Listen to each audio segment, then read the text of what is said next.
Kick it off, boys. Let's kick it off, boys. Make sure we're live. Always takes a couple seconds to actually transfer through. Hope you guys are doing great, man. Yeah, fucking what's up? What's going on, bros? Hope you're having a great weekend so far. I'm having a pretty good weekend. I've been sleeping really well. I generally sleep well. I generally don't have problems sleeping, which I'm thankful for because I was recently, who was I talking to? Oh, an Uber driver because my car's in the shop. And he's like, dude, I just sleep like crap. And I'm like, yeah, try to give him tips and stuff. But, I don't know. You don't know a person's situation, but sleeping good is I don't know, man. It's one of the most important things for you to have energy throughout the day. Of course, your testosterone should be high. You should be using at the very least nutraceuticals to improve performance, even if that's a multivitamin, multi-mineral complex, which by the way is massively underrated. To perform better, you should not consume alcohol. There's a whole host of things you can do, but sleeping well is really, really important. So before we get people in here to start asking questions, those of you that are jumping on, ask questions if you got them. I want to talk about a couple things. So number one, the speed courses at livecortex.com have been more popular than I ever imagined. I guess people wanted synthesized into small, neat, but very efficient and information dense courses, like all information regarding dopamine, nootropics. We launched 3 of them. And I'm just about to launch a new one, which I'll talk about in a second. But Supercharged Dopamine has been the most popular course I've ever had or put out. People just want tactics and protocols to enhance dopamine or to restore dopamine. That is what that course is about. Nootropics Mastery has also been a hit. People wanted kind of newer, updated nootropics content that is very thorough with stacks that are proven effective. So that's what that is. I just launched Fix Erectile Dysfunction now. Now, the importance of this course is it's a combination of, attacking it from the hormonal perspective among other perspectives, but also includes the full penis rehabilitation protocol, which I have not talked about on this channel. So that whole protocol, in addition to other strategy to fix erectile dysfunction, is in that video course. Next is TRT Protocol Perfection. Okay, that is going to be a course that I think a lot of people are waiting for and want to see, which will explain how to, from any starting point, whether you're on TRT or you're not on TRT, or you're in the middle of a bad protocol, how to get a perfect protocol, because such a thing does exist, and it feels really good to get your protocol straight. I guess the last thing I'll mention is the most recent YouTube video. So I'll go to YouTube quick and show you guys, if you haven't seen it, the most recent YouTube video was 5 alternatives to Adderall. It's this one right here that kick ass and work better. So far, it's got 1,500 views in 21 hours. So people are really liking this video. So if you haven't watched it, go watch that video. All right, it is pretty damn epic, my friends. And by pretty epic, I mean really epic. Jesus. All right, so we got some questions off the bat. Excedrin plus protein plus coffee equals fire. Okay. Good to know, man. Yeah, interestingly, protein shake or protein powder is an underrated nootropic supplement because it does have tyrosine in it, among other things. Usually choline and usually some other goodies for brain performance that in the acute period actually affect you pretty positively. Cerebral Friction is asking, have you experimented with nicotine? Opinions on nicotine? Yes, I have. A lot. One, in a terribly unhealthy way. When I was in the military, I smoked, picture it, right? You're training to go to Iraq and then you're in Iraq smoking 2 packs a day on fucking missions, but otherwise, yeah, nicotine gum, but predominantly nicotine patches. So I've got 7 milligram nicotine patches that I'll pull out if I need an Adderall effect. Again, as I talked about yesterday, in addition to either the Torque or the Cortex stack plus some espresso, a nicotine patch in that combo is now you're pushing Eddie Mora, Bradley Cooper, limitless effects. Actually, people think that's BS. You can actually achieve that with minimal side effects. So yeah, I like nicotine. I like the 7 milligram patches. For me, that's just enough nicotine and not too much to give me that very supercharged brain state without causing me side effects. Because if I go to 14 milligrams, or one time I did a 21 milligram nicotine patch, I started feeling very, very badly. I had to take it off, and with 5 minutes, I was fine. But yeah, it's really, really something else. I think nicotine is an excellent nootropic chemical. right? Promotes angiogenesis, is a cholinergic agonist, so will improve memory in the short term, but also such an excitatory neurotransmitter, acetylcholine, and binding to those receptors that you will get wakefulness, memory, focus improvements, probably verbal fluency enhancements from just nicotine patches. I got a question about, okay, why is my thing cut off? There you go. Question goes, man, I tried searching a lot for increasing DRD2 gene transcription. I assume you're referring to dopamine receptor 2, D2 receptor gene transcription. There seems to be no information available other than orexin seeming to do it, but no idea whether dose dependent or not. If you want to increase dopamine receptor gene expression, probably the best way to do that would be to take 9-MeBC. Yeah, that would be the best way to upregulate the genetic factors. There is actually scientific literature on making gene transcription function better in terms of the dopaminergic system with 9-MeBC. Gene Judy Newt says, my friend gave me 6 milligrams in last night. I almost pooped myself. Yeah, so that stuff, I guess that's they're like small pouches, right, that you put under your tongue and kind of swirl around. I have gotten them before. I think I still have them like in my house, but I don't like the taste of it and whatever. I think you have to be like a smoker or whatever to enjoy that. Again, for me, the best administration for nicotine, I think for most people, is going to be patches. Honestly, just 7 milligram patch on the shoulder, like on the delt area, like right up here. And, you're in. The stuff is it actually makes me think that I want to dose nicotine soon because of how Adderall-like or how very strong it is. Adam Schwartz is saying, I'm one of those guys who's sensitive to too much acetylcholine, depression, brain fog. What do you suggest? What I would suggest is dosing extremely low. If you're one of those people, then, the only thing you're going to be able to tolerate is like 20 to 40 milligrams of either CDP choline or alpha GPC. I mean, this is also somewhat of a non-nuanced question because, like, what is giving you too much acetylcholine? Like, are you referring to racetams and them putting choline into use? If so, what's the dose of what racetam and how much choline are you consuming? Are you referring to Nootropic? What is your dose?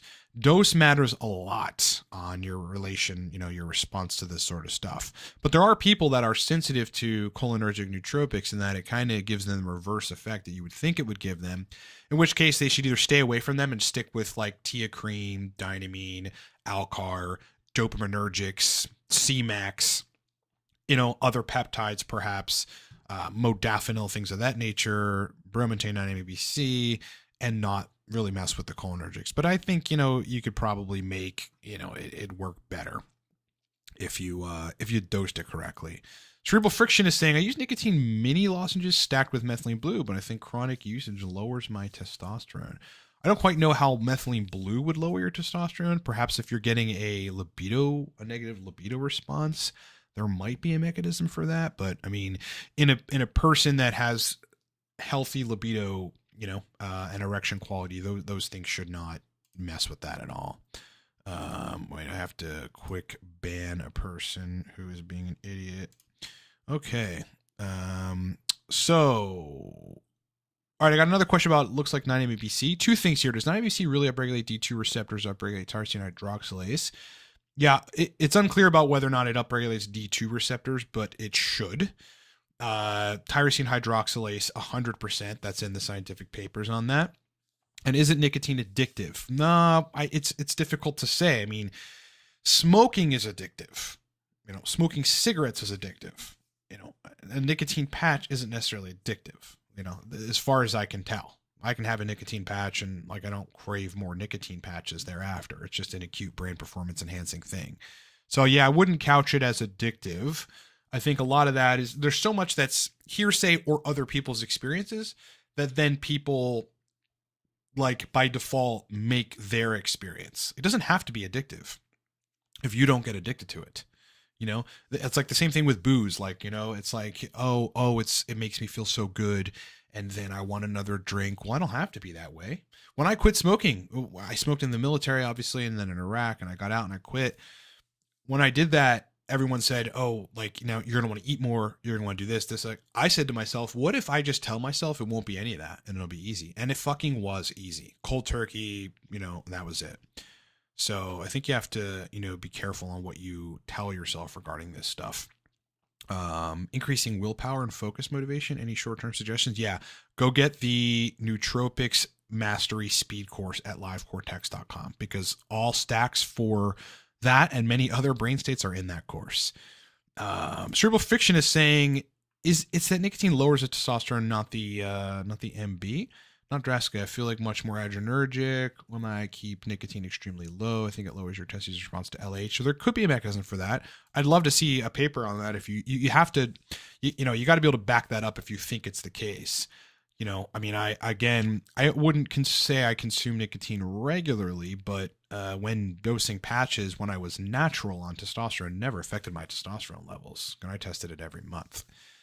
And I was doing heavy nicotine patches before I got on TRT, and no, that did not happen. So that's a hard one. I'm not entirely sure what is going on there, but who knows? Yeah, I need context there. All right, cool. Any other questions, guys? If you got them, post them. Yesterday we did the gaming video. Yeah, I actually ended up doing very poorly because my sensitivity on my mouse was not straight. I just got it straight. Somehow I changed the DPI on my mouse by pressing one of the middle buttons, and I'm like, why the fuck does my mouse feel so jacked? But nonetheless, it was a fun 2 hours of just playing Modern Warfare 3, jacked on aniracetam and teacrine. It was actually really fun. I had a good time. And yeah, nootropics for gaming are pretty paramount. I mean, look, the high performing gamers that have large YouTube followings are taking energy drinks. What is it? G Fuel. That's the most popular thing that these guys do.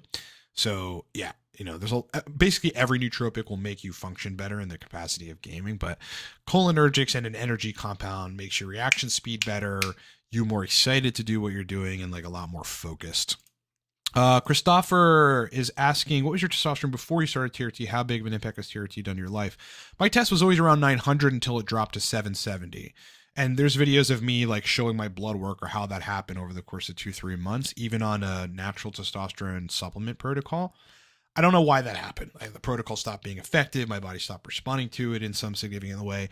I think the biggest change that TRT had in my life, and by the way, I haven't lost my hair, just so many mythological things. If your DHT is sky high, then maybe. And if you're genetically predisposed to baldness, then yeah, it will accelerate it. It doesn't just make you lose your hair. I have all my hair.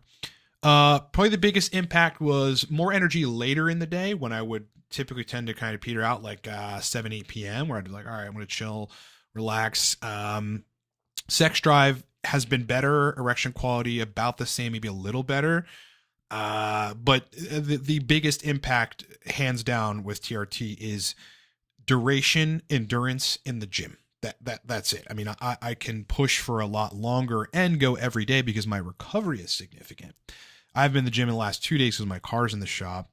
I actually Ubered to the gym today, but 2 days prior I hadn't gone because my car's in the shop. But I go every day, 7 days a week. I'm there at Sunday morning at 5 or 6 a.m. when no one's there. When the whole world's sleeping, I'm at the gym. So, that's a testament to TRT for sure, because if you've got stable levels of pretty high testosterone, I lowered my dose recently. I was probably sitting around 900, 950, which is adequate and actually super optimal. Then you're going to have a lot more energy in the gym. Genu News is saying, do you ever advise men try adding progesterone to their TRT protocol? I found it was the only thing that kept me from feeling a constant surge of adrenaline while on TRT. Yeah, there's many ways to address that hyped up kind of energized feeling. I think that predominantly stems from either a lack of DHA and pregnenolone from the fact that your testicles have shut down, but I think that's over discussed. I don't really think that. I think that's overblown a little bit, because I think people on regular TRT end up having adequate levels of both of those things, maybe just a little less than they would typically make natural, or if they're enhancing that system. You got to remember the adrenals pump out those neurosteroids, not the testicles. Testicles add to it, but the adrenals largely do that. But the mechanism for this is more catecholamines. So, it's either more catecholamines or somehow progesterone balanced out the, your estradiol in a way which was favorable, because sky high estrogen or even somewhat above the range estrogen, if your T is like, below 1500, is going to cause you to have, a feeling of adrenaline. Additionally, though, just too high of a dose of TRT, because of the extra catecholamine synthesis, so you're going to be making more dopamine, noradrenaline, and adrenaline. Just because testosterone's in the mix, that's going to make you have that sort of wiry feeling. I know that, if I get past a certain range in testosterone, I start to feel that as well. And that's usually the indication to just lower the dose. Like when I was on very anabolic doses, there would be days, not all the time, but there would be days where I felt like I certainly didn't need any coffee and I was just a little too stimulated.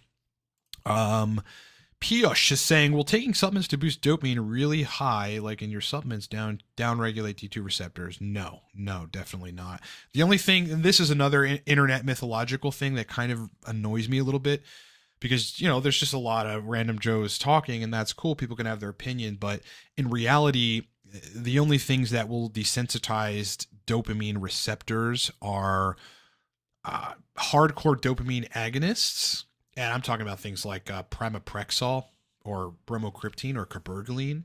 And even then, so you got to be dosing them for a very long time in order for that to happen. And the desensitization actually can be reversed by reducing estrogen levels and the D2 receptor desensitization and Parkinson's drugs, like very, very hardcore Parkinson's drugs like levodopa, carbidopa in pharmaceutical form. Those can desensitize dopamine receptors after, again, a long time using them. But mecunapurines, L-tyrosine, C-Max, anything that is a dopamine release agent like teacrine or dynamine, anything that fosters like mesocorticolimbic dopamine release like acetyl L-carnitine, these things are not going to desensitize dopamine receptors. Just not possible. Not in the scientific literature at all. And again, you got to be using hardcore compounds to desensitize dopamine. So when people say like, oh, this compound's bad for like some supplement or some nootropic's going to like downregulate dopamine, they don't know what they're talking about scientifically. It's not going to happen unless you have a heavy agonist, or straight on dopamine replacement with Parkinson's drugs. That's where you get receptor desensitization with dopamine. It's actually very hard to do that. I've run cabergoline cycles and have not desensitized dopamine. It's very hard to do that. Callum is saying, do you still use Sustange if you're not on TRT? Do you recommend it? If you're not on TRT, yeah, man, you're going to help synthesize tests from the Leydig cell perspective, which is test producing cells in the testicles. And I think there's some dopaminergic action, mild dopamine enhancing action from Sustange. So it's actually a pretty cool compound. I mean, it's a cool, I wouldn't call it a nootropic, maybe a pseudo nootropic. It's just a cool nutraceutical to be taking, and the scientific studies on it in humans are pretty conclusive that there are like statistically significant increases in testosterone levels from taking it. But again, I think you need to be doing a lot of things to make sure testosterone is straight if you're a natural, and one of the primary ones is don't drink alcohol. I mean, you're just going to convert it right to estrogen if you do. I haven't drank in so long, guys. It feels so good. Mark is saying, does mecunapurines lower prolactin levels? Yes. What it does is it takes prolactin out of the serum and into the periphery. And then, once the acute period of mucuna doing its thing is over, the prolactin goes back to whatever range it was. That's what the scientific literature says. However, with mecunapurines, you're straight on increasing dopamine concentration. So in doing that, you inhibit the cells in the pituitary gland that make prolactin. They're called lactotropes, and mecunapurines will inhibit those cells as a byproduct of you making more dopamine. So yes, mucuna's, such an epic compound. It's one of the best things out there. It's actually in torque. Like, if you want to have the mucuna experience in addition to some other really, really epic goodies, get torque. And you will feel that mucuna energy, my friends. Dino is saying, is there an easier way to take nootropics than phosphatidylcholine capsules? Not really. You change a little bit of the pharmacokinetics when you administer it in a liquid. So it onsets differently. And so, if you're not used to how a particular dose of nootropics is affecting you in that capacity, the effect's going to change. Like everything that I take is orally in a capsule because I know how it's going to affect me, you know, and I know what the doses are. No, I mean, the best way to do it, honestly, is to capsule them and, you know, get powder and put them in capsules. Unless, of course, you can buy capsules that are your doses, which, you know, can happen either in a pre-made stack or in like Nootropics Depot has some pre-made capsules, but it's, you know, with Nootropics, you kind of have to dial your dose in. Ahmed is saying, hey, Ryan, I don't have any specific questions. Enjoy watching your videos. Appreciate it, brother. Glad you're here, man. I think you were the guy that had like some major issue with fatigue, and one of the B1 analogs helped you. Correct me if I'm wrong, but I think I remember you, man. Hope you're still doing well. Callum is saying, apart from Fedosia and Tonga, what are your favorite best natural testosterone supplements? Yeah, Fedosia is pretty effective. Honestly, you know, best natural, there's so many of them that are effective, so it's difficult for me to say. I think one underrated one is fenugreek. Fenugreek will boost your free testosterone pretty considerably. Another underrated one, or not often talked about one, is pine pollen. And if you're interested in boosting testosterone with pine pollen, you should get liquid pine pollen and just take it. That stuff's pretty effective for testosterone. Piyush is saying, don't know if you read this. I'm 16 and my total testosterone turned out to be 370. Yeah, that's low. You're about 70 nanograms per deciliter above deficient. So you probably want to get that looked at. Definitely. You know, low testosterone is an epidemic, dude. I mean, it's, you know, I was just talking about that with someone recently. Oh, a chick friend. Yeah. A lot of guys, you know, like if you're not careful, it can get low. Just with I think with the regular traditional standard American lifestyle, you're almost guaranteed to have low testosterone by 33. So you got to get on it or get on TRT. TRT is life-changing for sure in a lot of ways. It just sustains you as a man. You know, that hormones are so powerful, dude. You know, you have adequate levels of test, you're going to have a different life. Cerebral Friction is saying, I take almost all of my supplements in powder form, weigh down a milligram scale, and I drink down like 10 different supplements at once. Interesting.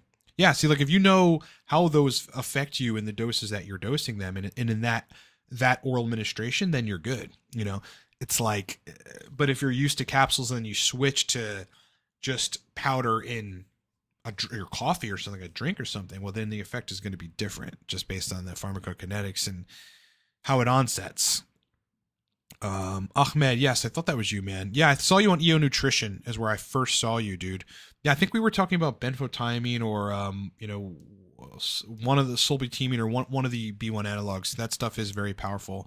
No, not benfotiamine. It's TTFD, right? And I still take TTFD, and the shit gives me energy, man. And it helps my digestion, which I find really interesting. I forget what the link was there between, you know, bioactive, biologically available B1 and digestion, stomach acid specifically, I think it was, but it's a pretty significant interaction. David Finnegan is saying, any long-term implications of running bromontane Monday, Wednesday, Friday, and fluoridated modafinil? What is that? I forget exactly the chemical nomenclature of FL-modafinil on Tuesday and Wednesday for productivity. No, I don't think so. I think you have a pretty good cycle strategy. I think you're giving yourself time to cycle off of the bromontane. You're bringing modafinil in. Yeah, I think it actually complements one another because bromontane is forcing synthesis, and then the modafinil analog is forcing release of dopamine. Yeah, sulbutamine is a pretty epic compound. It really all depends. Some people seem to respond better to one of the three major B1, biologically available B1 compounds, sulbutamine, TTFD, and benfotiamine. I respond good to sulbutamine, but better to TTFD. So I can't really explain why. Subpar username is saying, related to dopamine speed course, you recommended tyrosine to replenish dopamine. We also listed as a releasing agent. Would releasing dopamine reverse the dopamine I'm trying to replenish? No, definitely not. Because in the restoration part of the protocol, you're working on dopamine projection at the same time. Yeah, so no. Tyrosine's pretty epic for making you make more dopamine, but as a result, you're going to release more dopamine. Having more dopamine is going to equal more release. Now, there are chemicals that strictly trigger release and not give you more dopamine. Those are different, and those are also in the speed course. Um, PS is saying, so there's really no data available on D2 receptor upregulation,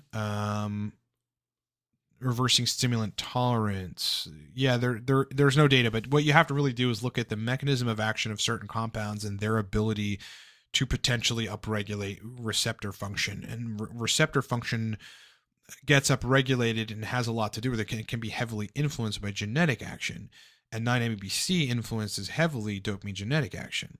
So it's not far-fetched to think that you would upregulate dopamine receptors from using 9-MeBC. Yeah. I mean, one other way to upregulate dopamine receptors is a hardcore antagonist, of said receptors. But, you run risks like elevating prolactin in those cases. So, I mean, it's a give and take. You could run a dopamine D2 receptor antagonist for some period of time, and then you would effectively upregulate that receptor just by, antagonizing it for a while. Zarfed is saying, do you know anything for double vision problem? It's a new thing to me. I see look at shadows as B1. I'm not really sure what you're saying there, but no solution for that. Dose on sulbutamine, God, 50 to 100 milligrams. I couldn't really go high on that stuff. Benfotiamine, I forget. TTFD, I think they come in 100 milligram capsules, and I'm dosing I split them in half, so roughly 50 milligrams, I think, of TTFD. It might be measured in microgram quantity. I actually forget. So whatever one capsule typically is in a TTFD supplement, I'm splitting that in half. And the dose recommendation is pretty streamlined across different supplements. Ghost Fusion is saying, hey, Ryan, would you see any problem with stacking NAC with 9-MeBC? NAC can upregulate dopamine and also clear excess. Not quite sure of the mechanism there. Yeah, that's because there is no mechanism for that. There's a lot of discussion about NAC and dopamine and NAC and anhedonia and things like this. And I looked into it and there's zero link. So I'm really not sure what people are experiencing there. Yeah, I mean, there's no way by which NAC can upregulate dopamine in general. I'm not even sure what that means. Ahmed is saying, in Japanese studies, TTFD shows D1 activation increasing locomotor behavior. I think I read that paper. Yeah, TTFD, I guess people respond to different B1, analogs like differently, but I think TTFD is kind of the best one. I mean, I respond better to that. And I kind of have seen that in my consulting practice too. And Elliot, who from that channel where I saw you, dude, talks about that predominantly. I think he's talking about the other ones, but like TTFD is like the main one. JD is saying, what is your preferred way to use nicotine? Patches? Yeah, definitely 7 milligram patches. I have gum, but I don't like it. I don't, it's funny. Like after 2 or 3 minutes, you feel it. Like it seems like you get a surge of nicotine and you can taste that. And then you're swallowing it. I just don't like it. It actually hurts the back of my throat. Let's see. I got a question about letrozole. Well, taking letrozole really benefits testosterone by suppressing estrogen. It is an aromatase inhibitor, yes, but it's one of the most powerful aromatase inhibitors there are. And if you're not on TRT, and even if you are, and you take letrozole, you are going to squash. You are going to undetectable your estrogen. Yeah. There are better aromatase inhibitors in every case, unless you have, estrogen sensitive cancer, some sort of estrogen sensitive cancer, in which case letrozole might be useful. But yeah, letrozole is so substantially powerful as an AI. I wouldn't touch it. You got to be pushing bodybuilding territory to do that. Zafred, any solution for 5-HT1A desensitization from ashwagandha? You are not getting 5-HT1A receptor desensitization from ashwagandha. I know there's a whole contingent of people on the web that contend that. They largely come from the post-SSRI sexual dysfunction community, where they are also incorrect about the 5-HT1A serotonin receptor theory. So yeah, there's no major mechanism for which 5-HT1A desensitization happens from ashwagandha. It's just not happening. These people are, though, interacting with luteinizing hormone, follicle stimulating hormone from the hypothalamus pituitary perspective. And so a good degree of people's problems actually have to do with sex hormones and not serotonin receptors. I have never, in 15 years and 10 years in consulting, seen 5-HT1A receptor be responsible for anything related to sexual dysfunction. It is a giant red herring. And the community that pushes that and talks about that has done a massive injustice by not thinking outside of that box. I've gotten people better from PSSD. We never, we didn't touch that receptor at all. It's sex hormones. And even if they're in range, they got to be in range for a while. And some people need penile rehab. Ghost Fusion is saying, do you think 25 of 9-MeBC over 2 months would be sufficient to upregulate dopamine function long term? It depends on how bad it is. I mean, like if you were taking an anti-dopaminergic drug, God, what's the name of that drug? Mirtazapine, I think, has some dopamine action that over the long term is not good for the dopamine system thereafter, and probably would require some work after. Then, you would need upwards of 40, 50 milligrams. But, if you have a mild to moderate dopamine projection problem, and you're not releasing dopamine in the right regions at the right times, then 25 would be sufficient. Plenty of people use between 10 and 20 milligrams of 9-MeBC and get good effects. But when I'm talking about full on restoration, the reason I'm suggesting 50 milligrams is you want to, what's the phrase? You just want to throw everything at it, everything at it, and the higher dose of 9-MeBC, considering its somewhat poor oral bioavailability, is useful in extreme cases of dopamine problems. David Finnegan is saying, I use magnesium and taurine for sleep. Would adding glycine make it better? Potentially. Yeah, glycine is pretty powerful for that. Yeah, doubles as an inhibitory neurotransmitter, glycine. Very powerful for sleep. Like, very, very powerful. The anhedonia, you can modify anhedonia via modifying hormones. Yeah, I mean, dopamine is a big part of anhedonia, not necessarily serotonin. And if anything, if people have anhedonia and it's serotonin mediated, it's not enough serotonin. They're not making enough of it. A lot of guys that come off of SSRIs, they do have serotonergic dysfunction for a brief period, but that's not interfering with their sexual function in any large capacity. Largely, anhedonia is driven by a lack of dopamine firing where it's supposed to be regionally. And, one major way to do that, to fix that, would be dopamine restoration protocols, which is in supercharged dopamine. That's the speed course at livecortex.com. But also getting on TRT. You're going to upregulate all the synthesis and the release of dopamine that you need via being on testosterone. Ghost Fusion is saying, been experimenting with 500 milligrams nicotinamide, right? Tried flush niacin before also. Interesting. What is your response has been? I used to take flush niacin daily. I think I just eventually ran out of it and kind of got tired of the flushing. But the one thing that flush niacin did for sure was just give me rock hard boners, man. And that's via probably the prostaglandin E1 receptor activation via niacin releasing prostaglandins. That's part of the flush. And there's medication for ED that is prostaglandin E1 receptor agonism. So niacin is very powerful for erections. I mean, for most people, so assuming you don't have some major problem like high prolactin. Yes. So Vincent is saying, experiencing methylene blue back in the day generally gave me a clear-headed feeling, nothing else. It's like mitochondria optimizing. That's essentially what I think it's doing. And it was very popular in 2010, when I had been just into nootropics for a few years. There was a lot of discussion about methylene blue then. And I have some clients here and there. Like I had this 70-year-old dude who hired me as owner of an IT company, brought me on board to help him perform better. Later on in his years, he was kind of, losing his functionality to a degree that responded really well to methylene blue. So, obviously there was some sort of mitochondrial issue that was taking place in his brain where methylene blue is very helpful. Do you know what triacetyluridine mechanism of action on dopamine is?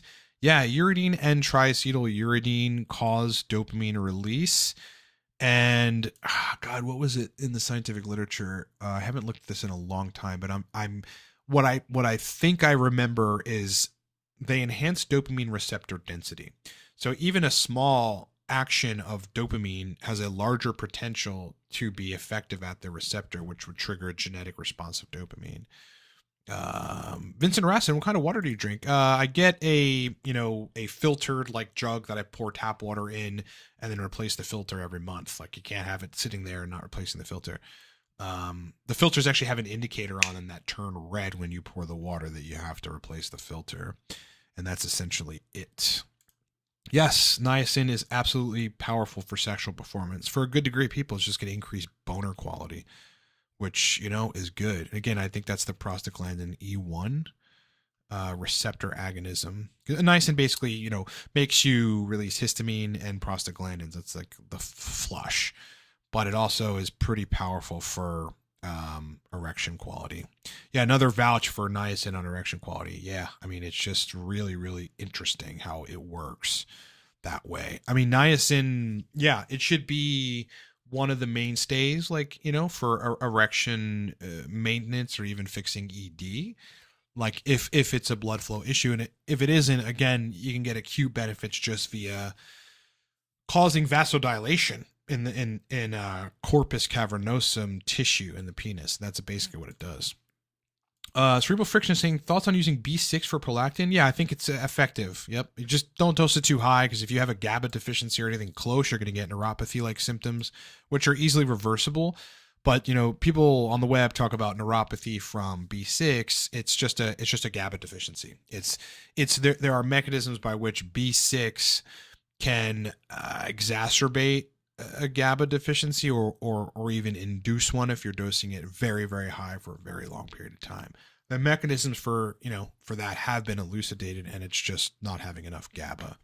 But otherwise, B6, yeah, I mean, you're just instantly synthesizing more dopamine, which will place an inhibitory action on the pituitary lactotropes, which make prolactin.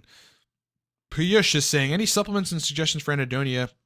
That's a very complex one. I suggest you getting a consultation with me for sure, because I have to understand exactly what it has caused it and a host of other things about your hormone profile. Triple Friction, you are welcome. Thanks for the super chat, brother. Hope you're doing good. Hope you're having a great weekend. No. So yeah, this whole nerve damage thing, no, that is only under the presence of a GABA deficiency. That's in the scientific literature. I'm the guy that likes to go and debunk a lot of the stuff that people are saying, like Lucas from Booster Biology, who's very spammy and all this nonsense, like so fucking spammy and so full of shit, like talks about mecunopurines being bad. There's no mechanism by which mecunopurine is bad. It is not at all comparable to carbidopa or levodopa. He's also one of the ones, and many others have purported this notion that B6 just gives you nerve damage. Complete horseshit. There is a rare instances in which neuropathy symptoms, which are easily reversible, pop up with high doses of B6, and it's always in the presence of a GABA deficiency. Thoughts on aniracetam? Probably my favorite racetam in the book. Yep, I dosed it yesterday to game. I love it. Zafred, are dark thoughts mainly testosterone problem? No, that who knows what that is. That could be many, many different things. Neurotransmitters, hormones, etc. Vincent is saying, do you take creatine? Can you talk about the nootropic effects, if any? Yeah, mitochondrial optimization. I think there might be some neurotransmitter modification with taking creatine. I don't take it. I took it back in the day, to like lift weights when I was younger, but I mean, I'm on TRT now, so I don't dispute that it would help me now, but yeah, just not something that I use or need or whatever. Yes, we do ship to India. Both Cortex and Torque will ship to India. Yes. JD is saying, any experience related to psychedelics? Yeah, definitely. I used to dose, what was I dosing? 200 to 300 milligrams psilocybin. And I actually had a source for that, for psilocybin powder that I was getting. And, yeah, I mean, it made me happier. It just made me happier, right? I mean, you're binding to all of the serotonin receptors, but with more affinity, the 5-HT2A serotonin receptor. That's what gives you some of the visual effects of psilocybin. Did it change me long term? No, I don't think I dosed it high enough. In the short term, it made me a lot happier and think about things differently. Maybe change some rigid thinking patterns. I have dosed it higher before and never really had a great experience, but those were times where, in my life where things were going wrong. So, effectively have a bad trip in that case, and there's nothing really good about that. Ahmed is saying, do you have any effective strategy to reduce excess acetylcholine due to long usage of B1? The only thing I can think of is to use racetams, either aniracetam or phenylpiracetam, because then you're putting all that choline into use, and then eventually, I mean, theoretically, you'd be clearing it out of like stored spaces and nerve terminals or presynaptic neurons and stuff. So that would really be the only thing I can think of. Lucas from Booster Biology seems to really dislike serotonin. Yeah, that's because Lucas is biased on serotonin and thinks that serotonin is the root of sexual dysfunction and a host of other things, which it isn't. Average clickbait title. Yeah. Could appearance will ruin your life. It will make you crash your car and have a heart attack. I know, it's so ridiculous how people do that. But, there's obviously truth to spammy thumbnails and spammy titles getting views. But then people get on the video and they're like, what, they're like, this isn't even what this is. And is this really overblown? But sometimes it does fool people, because Lucas and like other people who have purported these nonsense ideas that they can't prove about mucuna do influence people to think the stuff they say. Best supplement for neurogenesis? Probably a combo of uridine and citicoline. Yeah, I haven't, it's difficult to quantify, but I haven't really subjectively felt a better effect on what you could subjectively consider neurogenesis than uridine and citicoline together with a B vitamin and DHA. I should have added those two in there. What stack were you running for the 20 women in 30 day experiment? It was actually 20 women in 37 days, but that did make for a good YouTube headline. So it was a lot more realistic in real life. It was 37 days, a lot of Bumble and a lot of Tinder dating. I don't really remember. I know that aniracetam was mainstay just because it helps my memory. Like, when you're dating 20 different girls, like over the course of, a month and a half, you kind of need to remember things about them and whatever. But, mostly dopaminergics for sexual function and enhancement. PT141, probably 10 more than I've ever dosed PT141. I dosed PT141 in that period. Certainly more Cialis than I would average take, just because it was useful. Prolactin lowering stuff. I actually had to have a very complex otherwise protocol, not necessarily nootropics, in that situation. Lion's mane should not be afraid from it. Well, my estimation would be 1 to 3% of people who dose lion's mane will have sexual dysfunction from it, and potentially some neurological symptoms for an ongoing period of time. Those are always compromised people, though. You're never going to find a guy that has, a mid-level or high level optimal sex hormones and then get sexual dysfunction from lion's mane. You're just not going to do it unless something's out of range.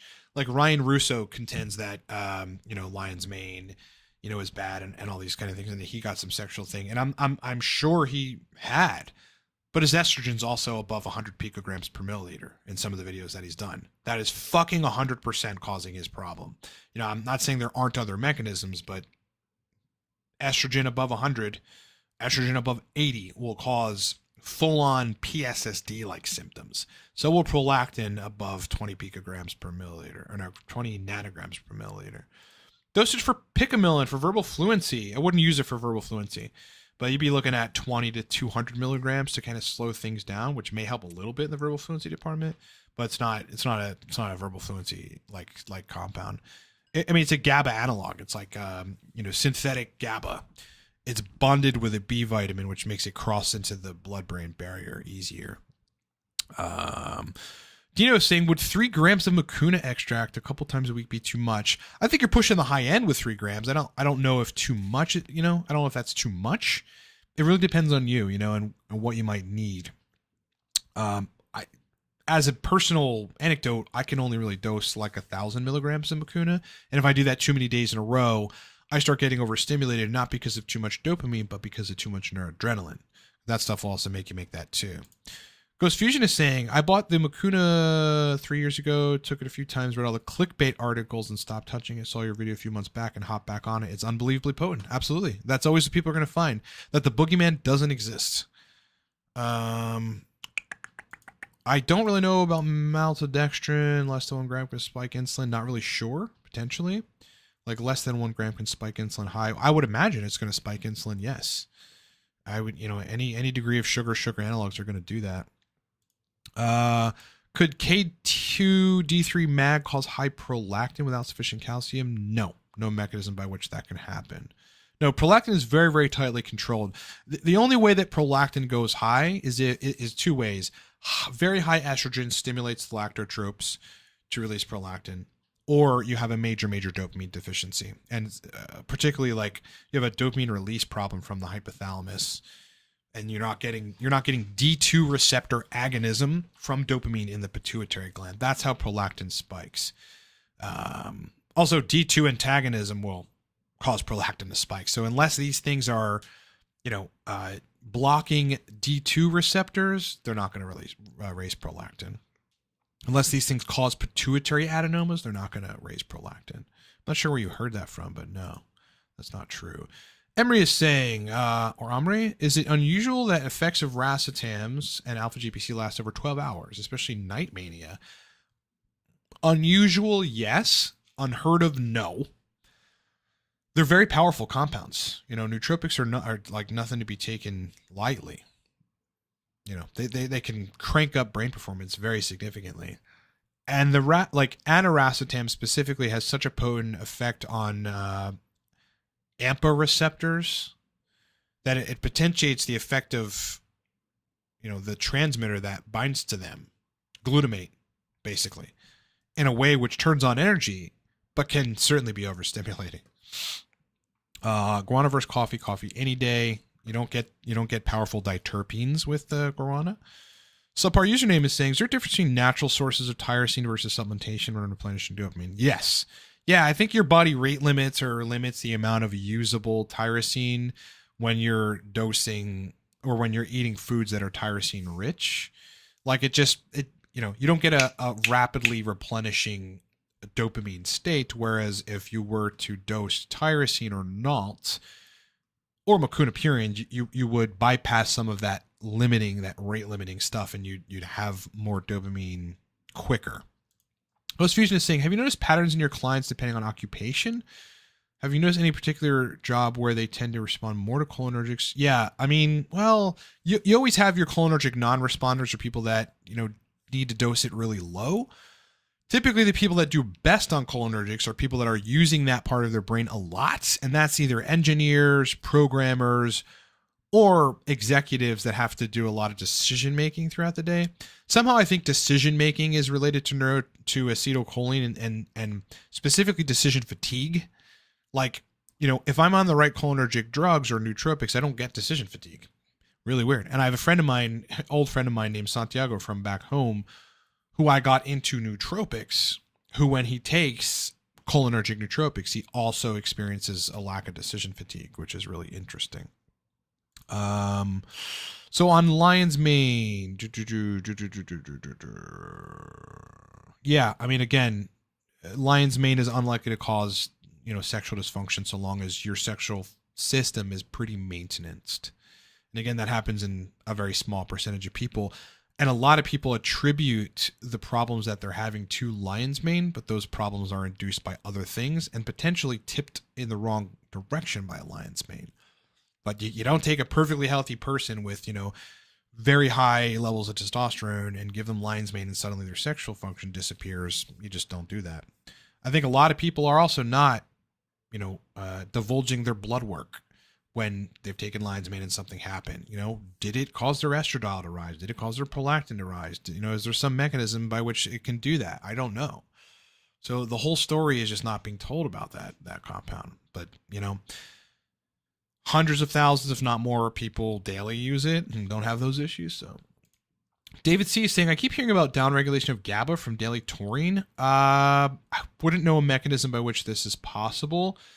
Again, when it comes to that stuff, I'm always going to go back to what I've seen happen and what I've not seen happen. And I have not seen downregulation of GABA with anything other than very, very hard, benzo site modulators like Xanax, and like other pharmaceutical benzodiazepines.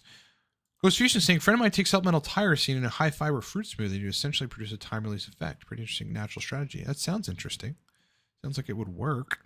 Yeah, I mean, even protein drinks, yeah, they have tyrosine in them. I get a brain performance nootropic benefit from just taking a protein drink. I finally found one. I think it's called Naked Whey. What is it? It's Naked something, where it's like just the amino acids. That makes me so happy, because every amino acid, like, every protein powder supplement has entirely too many additional things in it. I don't want probiotics in my fucking protein drink. They're just doing that to the masses. People go, oh, it's probiotics, cool. Oh, it's vitamin C. Like, oh, great. There's a dishwasher in there. Cool. Like, fucking, you don't need all that shit. Alandra is saying, why are some people more cholinergically dominant? Probably genetics. Do you have in theory, I'm working in finance, I don't usually react well to cholinergics, maybe choline is naturally optimized. It could be. It could be the fact that you're dosing whatever you're dosing wrong too. That is in 75% of cases the real issue. Yo, what up, Ryan? What's happening? Hope you're good. Good anti-racetam stack for brain performance, 500 to 600 milligrams. Low dose choline source, 20 to 40 or 50 milligrams city choline, and 150 to 200 of teocrine would be pretty epic.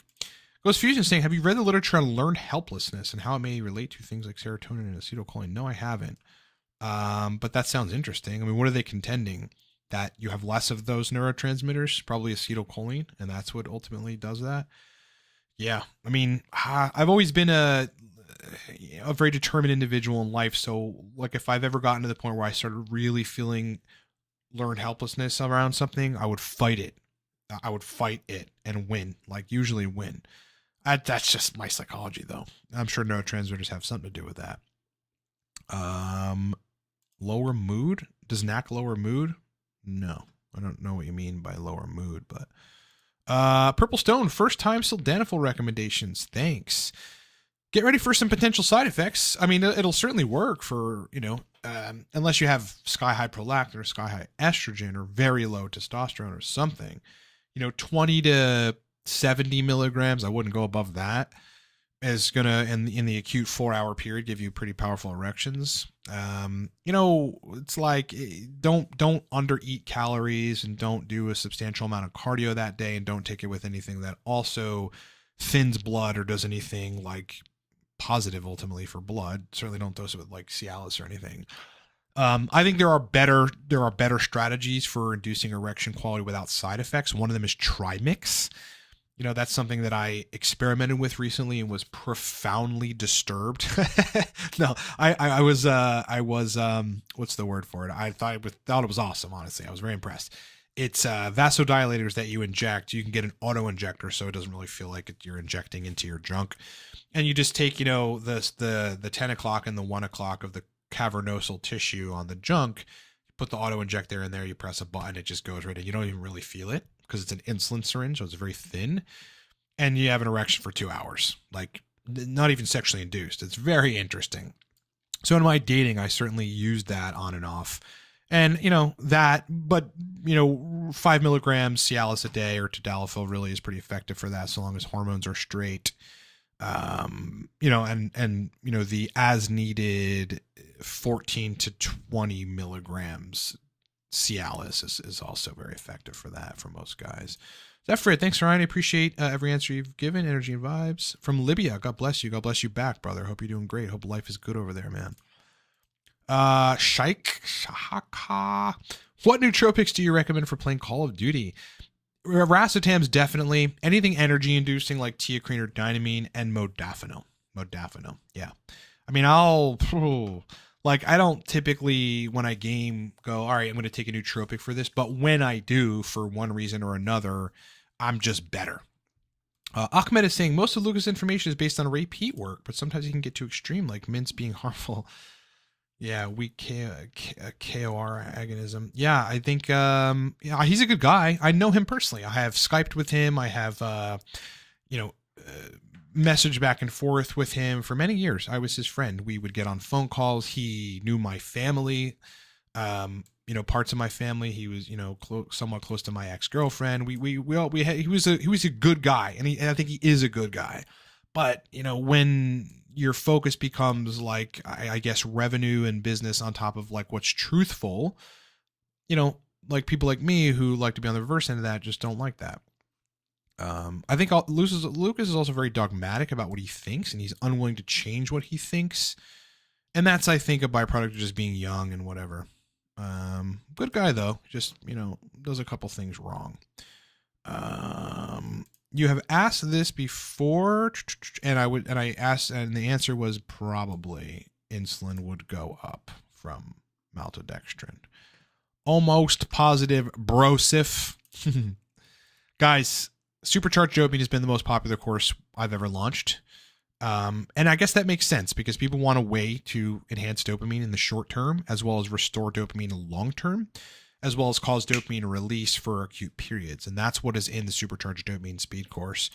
These speed courses have actually been a hit. Like, I don't know, I guess people wanted, like fast but highly effective ways to modify neurotransmitters, fix dopamine, get nootropic stacks, etc. And these courses have been awesome. So go get them, livecortex.com. You're also supporting us. If you like what the content that we do, go support us, get a course. I think you'll love what you see. Nootropics Mastery, second most popular just because it launched a little later. I actually think the sales are on par with the supercharged dopamine speed course. I mean, this is stacks for these things here: focus, computing power, energy, motivation, verbal fluency.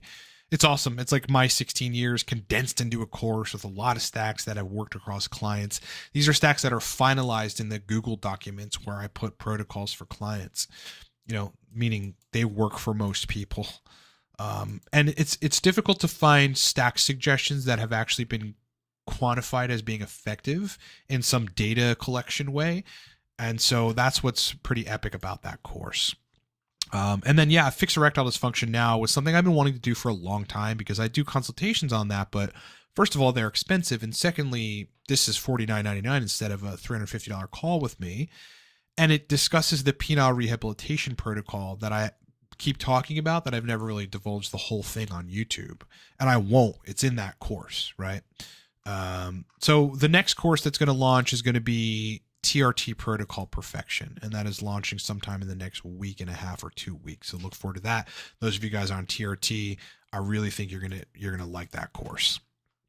Ghost Fusion is saying, is there a nootropic benefit to aspirin? Probably. Yeah. I mean, there's nootropic benefit to tadalafil, right? And so like optimizing blood flow, by taking aspirin or tadalafil, like it's going to optimize blood flow in the brain. There's actually cerebral perfusion enhancements in scientific papers on tadalafil that show it being pretty effective for that. And there's also a lot of anecdotals on Reddit. Not that that's a great place for information, but there's anecdotals on Reddit of tadalafil improving people's neurological conditions. And then there's studies on it too. It's crazy. Double Zero Vengeance is saying, how do you cycle racetams since they're less effective when consistently using? Yeah, 3 days on, 3 days off for one racetam. Like if you switch different between racetams, like you've got oxyracetam for 2 or 3 days, but then you move to phenylpiracetam, which mechanism is cholinergic but more dopamine centered. Well, then you give yourself a break from all that choline release to a large extent. You still have choline receptor agonism because that's what phenylpiracetam does, but you don't have that hippocampal dopamine or acetylcholine release, which oxyracetam would induce. So 3 days on, 3 days off. Racetams are tricky because they will lose potency if you're high dosing them consistently. They're not compounds you can just consistently rely on. Like if you just taking a racetam every day is just not going to keep the same effect.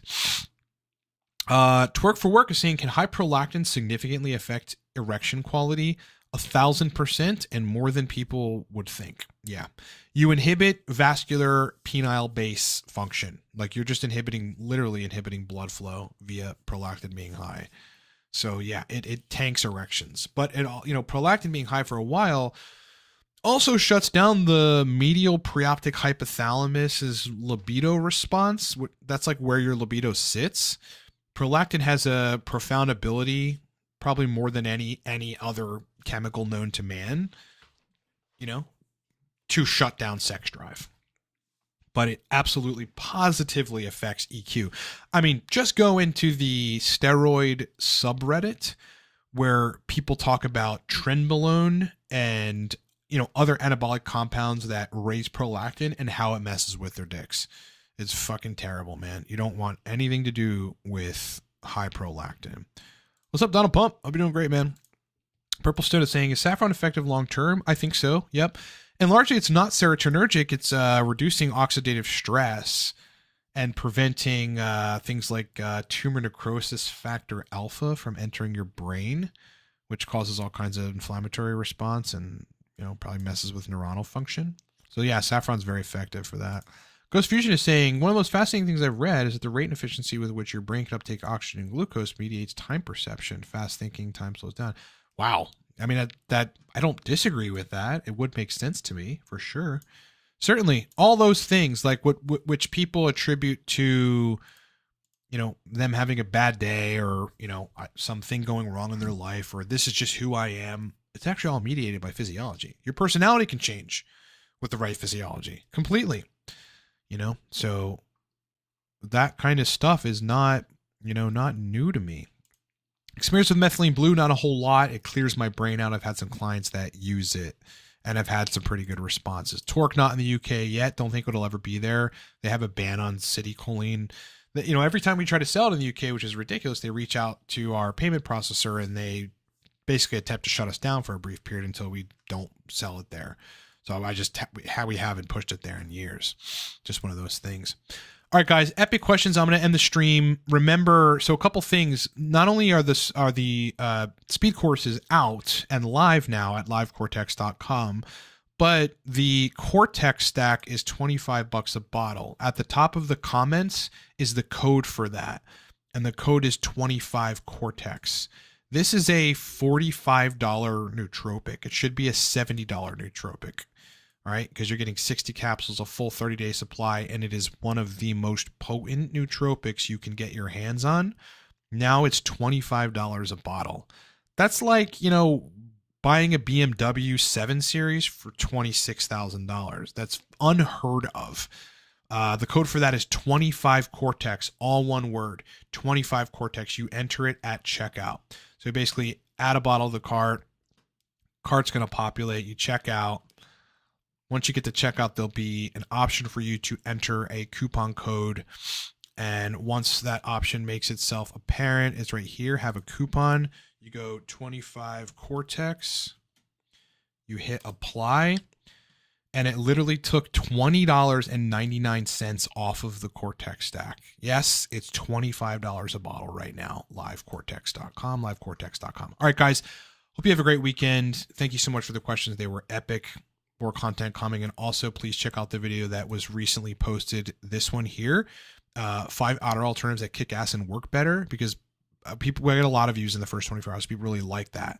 It's good alternatives to Adderall, because Adderall is a really crappy drug. And I keep getting people coming to me that are having problems with Adderall, right? And or took Adderall for the longest and now they can't function well. So watch that video. It's actually pretty epic.